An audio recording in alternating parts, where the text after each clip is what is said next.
Nous avons une histoire ici d'un monsieur nigérian de retour à l'aéroport au Nigeria, certainement après un voyage à l'étranger avec son épouse et les enfants. Il est en train de pousser, comment vous appelez ça, trottinette, enfin bref, l'histoire où vous mettez les enfants, j'ai oublié comment vous appelez ça. Un monsieur clairement sympathique, calme, posé. Mais sa femme a fait des choses absolument absurdes. Elle était tellement en colère à l'arrivée à l'aéroport. Elle criait sur lui. Après avoir crié sur lui, elle prit son passeport et déchira le passeport. Jeta les petits morceaux par terre.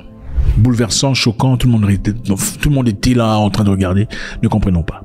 Complètement absurde au Nigeria, incroyable. En fait, il faut se prévenir de beaucoup de choses dans la vie. Il faut se prévenir. Suivons.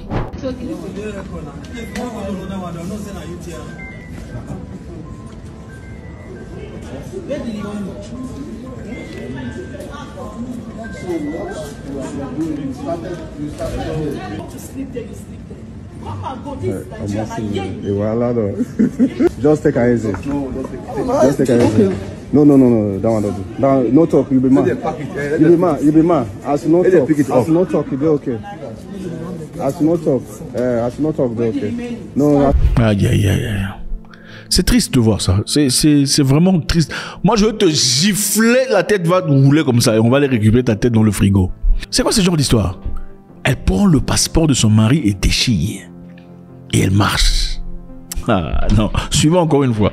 Non, je suis dépassé. Bon, regardez. Déjà là, il y a le monsieur qui vient faire ça. Ah, vous avez vu ça, l'action.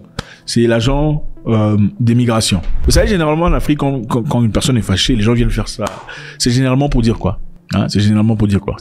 Vous savez, les Africains ont des langages universels, sont vraiment qui est des mots attachés. Quand quelqu'un veut faire ça, quand tu es fâché, c'est quoi? C'est-à-dire, calme-toi, tu vois, c'est pas aussi grave que ça, il faut se calmer, tout ça. C'est un agent de sécurité, agent d'immigration.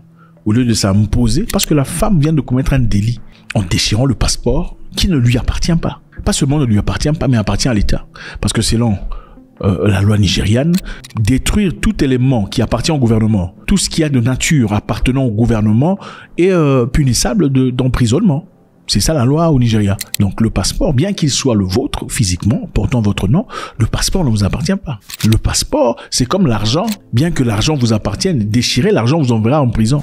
Et elle a déchiré le passeport et ce monsieur clairement, cet agent d'immigration n'était soit pas en connaissance de la loi, ou bien peut-être qu'il essayait de se soutirer un peu d'argent. Vous savez, généralement, à l'immigration, il faut le dire, dans beaucoup de pays africains, on est trop gentil, excessivement gentil avec vous. On vous sollicite de porter vos chèvres et vos sacs dans l'objectif de recevoir un petit rien. Donc, il a fallu venir à madame, il faut... Suivant. Regardez le sac. Tous ces sacs-là, oh, regardez maintenant les passeports. Regardez les morceaux de passeport par terre. Et la personne avec sa main dans la poche. Une personne debout comme ça avec sa main dans la poche. Regardez le poster. Regardez comment il est debout. Cette façon de se mettre debout, c'est une façon d'être déçu. Ça dénote d'une personne déçue. Comment tu peux faire ça à ton mari? Comment peux-tu faire ça? Comment peux-tu déchirer? Donc, il est choqué. On ne montre certainement pas le visage, mais vous pouvez voir à travers cette petite prise d'écran combien de monsieur est choqué seulement par sa position debout là. C'est une honte, vous savez. C'est une honte pour les hommes. Parce que nous, hommes, nous savons. Quand on voit un homme qui est malmené par sa femme, on ne dit pas toujours des choses ouvertement. On ne s'exprime pas toujours. Il suffit de regarder, savoir que c'est qui le boss. On connaît qui le boss. On sait entre les deux, c'est qui est le patron. Et c'est honteux. Il n'y a pas plus d'honneur pour un homme qu'à voir sa femme l'honorer. Okay? Il n'y a pas plus d'honneur que ça. Quand ta femme t'honore devant les gens, il n'y a pas plus d'honneur. Moi, j'ai un ami à moi qui n'avait pas essentiellement un travail extraordinaire. Mais pendant ce temps-là, sa femme travaillait dans un bureau, une institution financière. Elle était 4. Un jour, on a invité sa femme dans une organisation festive. Venez, s'il vous plaît, invitez votre mari. Elle dit, avant de venir, je dois d'abord demander l'autorisation à mon mari. Le patron dit, ah ok, il n'y a pas de souci. Il demande l'autorisation. Le mari dit, il n'y a pas de souci, on peut y aller. Ils sont partis ensemble. Arrivé à la fête, on a demandé à la femme, puisqu'elle faisait partie des cadres, d'aller s'asseoir à la table pour cadre. Et la table pour cadre, il y avait des chaises limitées. C'est là qu'il fallait servir à manger et tout le bazar. La femme a dit, je ne m'asserai pas ici, si mon mari va rester là-bas. s'il faut que je m'assoie ici, je voudrais que mon mari vienne ici aussi. Le patron dit, ah non, non, il n'y a pas de souci. Le patron il y avait des Blancs et des Libanais et tout ça. Ah oui, il n'y a pas de souci, madame, faites venir. Ah monsieur, s'il vous plaît, venez. On a invité son mari.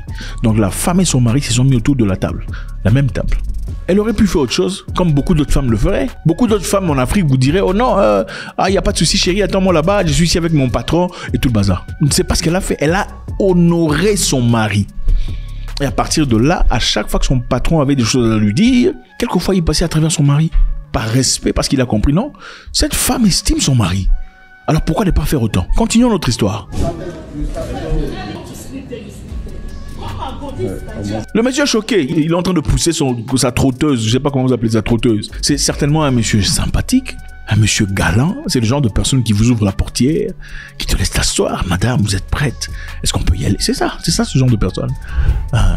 Les simples. Un homme très sympathique, gentil, la fille est en train de crier. Elle crie devant les gens.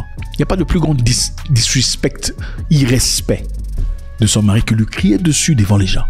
Regardez comment tout le monde regarde. Les gens sont étonnés. Et voilà donc. Just take it easy. Regardez comment on lui dit. Oh, calme-toi, calme-toi. Le monsieur vient de dire take it easy, c'est-à-dire calmez-vous, chef. Calmez-vous. Non, regardez maintenant ici, vous voyez les sacs. Regardez le nombre de sacs. Ces sacs lui appartiennent. Et ce ne sont certainement pas les sacs au monsieur, ce sont certainement les sacs à madame. Parce que quand madame fait un voyage, madame doit acheter des bijoux, madame elle doit acheter du fromage, madame doit acheter des pâtes dentifrice et tout le bazar. Madame achète ici, madame achète là-bas, mais c'est monsieur qui paye tous les sacs. Non, ne vous inquiétez pas, elle n'a pas payé. Parce que les femmes qui payent ne parlent pas.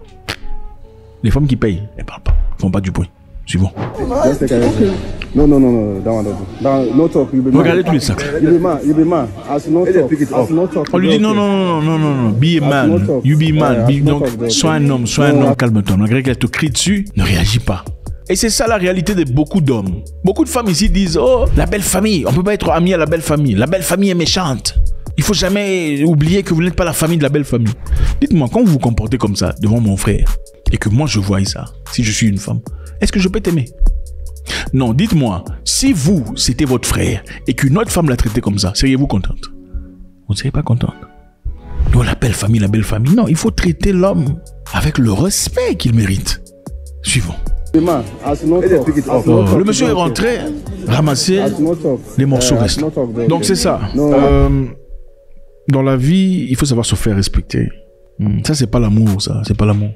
Et moi, j'espère qu'on va arrêter cette femme et la jeter dans les trous les plus arides, malgré les enfants.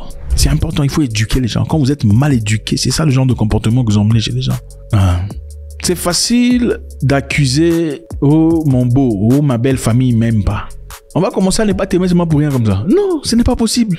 Oh, il te voit seulement, il ne t'aime pas. Non, tu n'as pas dit toute l'histoire. Généralement, vous ne racontez pas toute l'histoire. Vous racontez seulement la partie où on a réagi sur ce que vous avez fait. Généralement, vous ne dites pas comment vous aviez échangé. Votre comportement a changé. Vous avez castré les enfants d'aller voir leurs frères. C'est-à-dire, vous avez pris en otage les enfants. Les enfants peuvent seulement partir dans votre famille, pas dans la famille de l'homme. Et quand les gens remarquent ça, oh non, tout ça, ils veulent tout ça, la famille ne m'aime pas. Non, vous ne visitez jamais. Vous n'aimez pas la paix. Vous n'êtes pas humble. Quand vous êtes une femme, il faut être humble. Il faut être humble. De la même manière que l'homme sera humble envers tes parents. Généralement en Afrique, puisque quand on épouse une femme, ses parents deviennent nos parents aussi. C'est de la même manière que tu dois être humble envers le parent de cet homme. Vous verrez beaucoup de gens disent ici, oh, moi, la maman me parle mal. Tout ça. Bon, d'accord. Mais quand ta maman t'a parlé mal, tu t'es fâché. Ta maman, à toi, quand elle te disait, faut bien te laver, tes aisselles puent, tu t'es fâché. Tu te révoltais, tu ne le faisais pas. Oh, mais elle n'est pas ta maman, mais elle est la maman de ton mari. Au nom du respect, c'est la maman de ton mari, tu dois respecter la maman de mari autant que tu respectes ta mère. Donc, c'est ok qu'elle te fasse des reproches. Même si ces reproches sont... ta maman... À combien de fois ta maman t'a fait des reproches déplacés? Ça ne t'a pas gêné? Il faut faire semblant. Vous n'allez pas faire semblant. Et malheureusement, les gens de personnes comme ça, vous posez certainement la question de savoir comment est-ce qu'on peut finir avec une personne comme ça. Certainement le pauvre monsieur. C'est un monsieur galant, gentil, poli. Exactement ce que les femmes aiment. Un monsieur galant, qui me respecte. Certainement, il sort jamais. Chaque samedi soir, il est à la maison avec ses enfants. Oh, je paye pour les vacances. C'est ça. Les gens de personnes. Mais malheureusement, ces genres d'histoires commencent comment? Quand elle vient dans ta vie, elle te fait du love bombing. Love bombing, c'est quoi? C'est quand une personne vient dans ta vie, Il commence à te raconter des choses incroyables. Je t'aime tellement, je sais pas, depuis que je t'ai rencontré, ma vie a changé. Je vois en toi l'image de mon père, le charisme que tu as, ça te dépasse. Tu dis, mais cette fille, elle vient d'où? Ah chérie, ne te dérange pas, j'ai pas besoin d'argent, je sais que tu traverses un moment difficile. Ça te tu dis, mais celle-là, elle vient d'où? Elle te fait du love bombing. Mais quand elle sera assise dans la relation ou dans le mariage, c'est là que tu commences à voir ses vraies couleurs. Tu commences à casser les histoires dans la maison. Oh, toi tu étais comme ça, je savais pas que tu étais comme ça. Ah bon, c'est toi ça?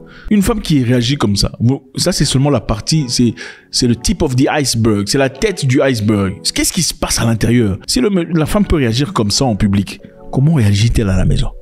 Je suis convaincu, doute que cette femme tape ce monsieur. Il lui verse des trucs, hein, la sauce de la cuisine, tu es dans les lits. C'est comme ça. Moi, je te gifle ta tête. Je mets ça dans le frigo. Faites-moi savoir ce que vous en pensez. Bless.